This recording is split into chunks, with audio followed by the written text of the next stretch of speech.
started in the cafeteria. The air buzzed with chatter, trays clattered, and laughter echoed off the walls. But all of it came to a cold, sudden stop the moment her top ripped. Not by accident. It was ripped, torn open in front of everyone. By a bully with a smirk, cruel eyes, and too many people cheering him on. Her name was Eliza. She had just moved to the school 2 weeks ago. A quiet girl. Kind. Always offering her seat to others, never cutting in line, never raising her voice. The type of person you'd barely notice, unless you wanted a target. Eliza had spent weeks saving up money from tutoring and babysitting to buy the top she wore that day. It was her first new piece of clothing in months. Light blue, soft cotton, with delicate stitching that reminded her of the dresses her mother used to sew before cancer took her away. That top wasn't just fabric, it was her confidence stitched back together. And that's exactly what Derek, the school's infamous jerk, ripped from her. He yanked it, laughing, right in front of the lunch line. It tore loudly, exposing her shoulder, her bra strap, and most painfully, her dignity. The cafeteria gasped, then some laughed, and someone even pulled out a phone. Eliza froze, her heart beating so loud she thought it might burst through her chest. But what happened next changed everything. She didn't cry. She didn't run. She stared at Derek, eyes burning not with embarrassment, but fire. Years of being quiet, enduring whispers about her clothes, her home, her mother, it all snapped. The humiliation turned into raw energy.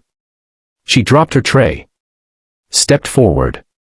And before anyone could blink, she spun, jumped, and landed a flying elbow right into Derek's chest.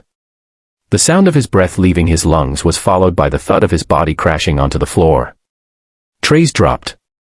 Phones fell. Laughter died. Silence. Eliza stood over him, fists clenched, breathing hard. She didn't say a word. She didn't need to. Every person in that cafeteria heard her loud and clear. That day changed everything. But it wasn't the end, just the start. Eliza was called to the principal's office. The administration wanted to suspend her. But for once, the students didn't stay silent. A dozen kids, many who had never spoken to her before, came forward with videos, testimonies, messages of support. They had seen what Derek did. And they saw what Eliza did too. They told the truth. The principal relented. Eliza wasn't suspended. Derek was. For harassment, bullying, and repeated offenses. His smirk vanished that day, for good.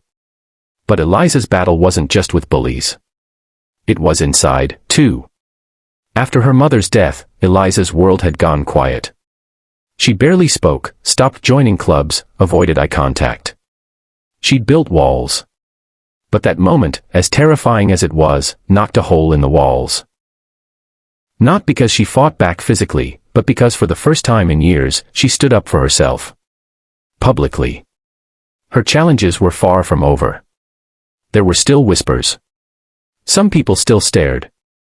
And the weight of grief didn't magically lift. But what did change was her. She joined the girls' self-defense class that week. Not for violence, but for strength. She wanted to feel in control again. She helped start a peer support group for other girls who had faced bullying. They called it Project Rise. And rise she did. One day, months later, a freshman girl tripped in the hallway, her books scattered. A group of older boys laughed, nudged each other, ready to taunt. Before they could take a step, Eliza was already there, helping the girl up. Standing tall. A quiet warning in her eyes. The boys backed off. The freshman whispered, "Thank you." Eliza just smiled. "We look out for each other now."